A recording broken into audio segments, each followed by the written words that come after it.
اب جو بندے ہیں، ہم لوگ جو ہیں، ہم انسان ہیں، ہمارے اوپر اپ ڈاؤن ایسے ہی ہوتا ہے جیسے جگنوں کا اپ ڈاؤن ہوتا ہے.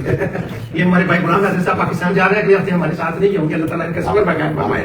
تو یہ جگنوں کی مثالیں ان جیسے یہ جو ہمارے یہ سارے چہروں والے بندے ہیں نا، ان کے لیے ہے کہ جگنوں کیا ہوتا ہے. تو جگنا کبھی اس کی لائٹ نکلتی ہے اور کبھی اندھیرا آتا ہے.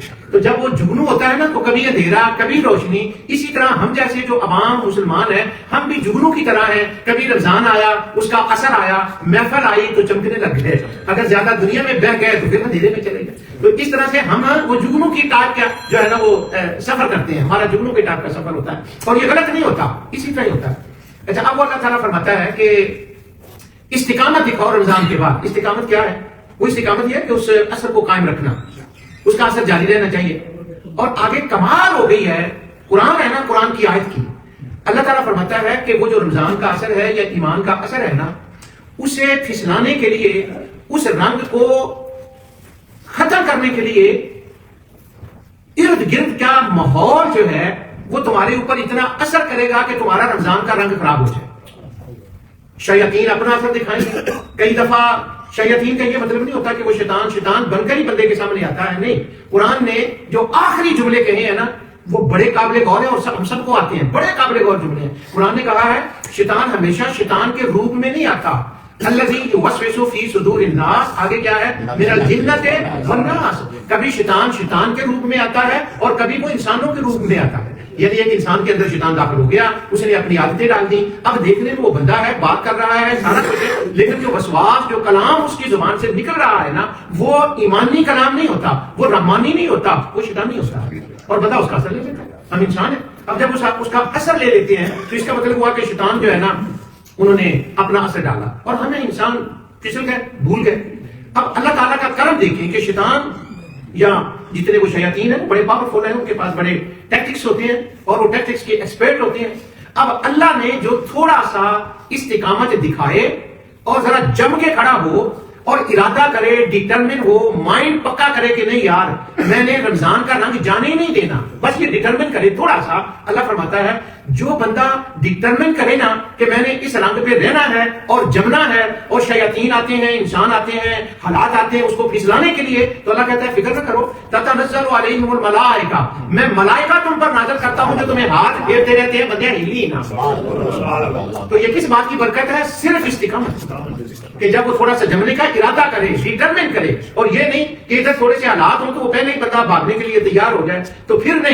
تتنزل علیہم الملائکہ، اب وہ ملائکہ نازل ہوتے ہیں اس کے اوپر. اب ہم دیکھتے ہیں کتنے لوگ ہیں ہمارے کہ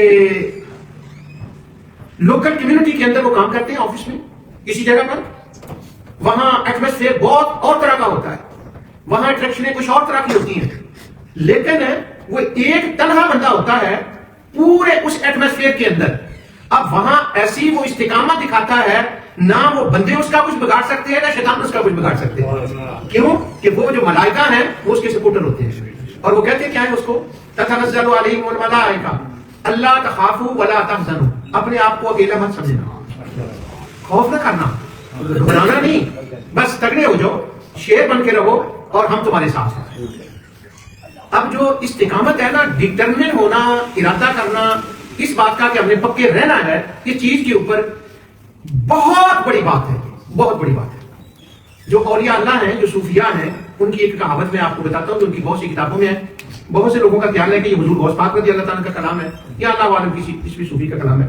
وہ میں بتاتا ہوں آپ کو. وہ یہ ہے کہ اولیاء اللہ جو ہوتے ہیں ان کو اللہ سبحانہ و تعالیٰ نے ایک خاص طاقت عطا فرمائی ہوتی ہے. وہ علم کی طاقت بھی ہوتی ہے اور وہ قوت کی طاقت بھی ہوتی ہے. اس کو علم و قدرت کہتے ہیں، جس سے ان سے کرامتوں کا ظہور ہو جاتا ہے، یعنی ان سے کرامتوں کا صدور ہوتا ہے جو عام طور پر ممکن نہیں ہوتا عام بندے سے، پر ان کے ہاتھ سے اللہ تعالیٰ اس کو ظاہر فرما دیتا ہے. اس کو کرامت کہتے ہیں. اور وہ ہر روز ہمہ وقت نہیں ہوتی، وہ کبھی کبھار ہوتی. اور کچھ اولیاء اللہ ایسے بھی ان کا بڑا کثرت کے ساتھ ہوتا ہے. اب وہ جو سین جو میں آپ کو بتانے لگا ہوں وہ کہتے ہیں الاستقامہ فوق الکرامہ. اس کا مطلب یہ ہوتا ہے کہ کرامت دکھا دینا یا کرامت کا ہونا یہ چھوٹی بات ہے، اور اپنے نفس سے لڑائی کر کے حق کے اوپر قائم رہنا یہ کرامت سے بڑی بات ہوتی ہے. ہماری زندگیوں میں بہت دفعہ ایسا ہوتا ہے، ہم کسی صحیح بات کا فیصلہ کرتے ہیں کہ یہ کام ڈیسیجن بناتے ہیں بعد میں ہمارے دوست آتے ہیں کچھ، بشرطے کہ وہ ڈیسیجن صحیح ہو، غلط چیز کے اوپر ڈیسیجن نہیں ہوتا، وہ استقامت نہیں ہوتی، صحیح ڈیسیجن ہو. کچھ دوست آتے ہیں اچھا یہ آپ نے کیسے کر لیا، یہ تو ٹھیک نہیں. تو وہ بندہ کہتا ہے میں زبان دے دیتی ہوں، اب میں نے وعدہ کر لیا ہے. تو وہ مرد کی زبان جو ہے نا، جب وہ صحیح بات، صحیح میں بار بار یہ کہہ رہا ہوں، صحیح بات کے اوپر جب وہ کھڑا رہتا ہے، خواہ اس کا کچھ نقصان بھی ہو، تو اولیاء اللہ کے نزدیک اولیاء کی کرامت دکھانے سے اس کے اوپر کھڑا ہونا یہ کرامت سے بڑی بات ہوتی ہے. اسی کو استقامت کہتے ہیں. اب رمضان چلا گیا، رمضان جو ہمیں دے گیا ہے نا، جو اس نے گفٹ دیا ہے، اس کو سنبھالنے کا نام استقامت ہے.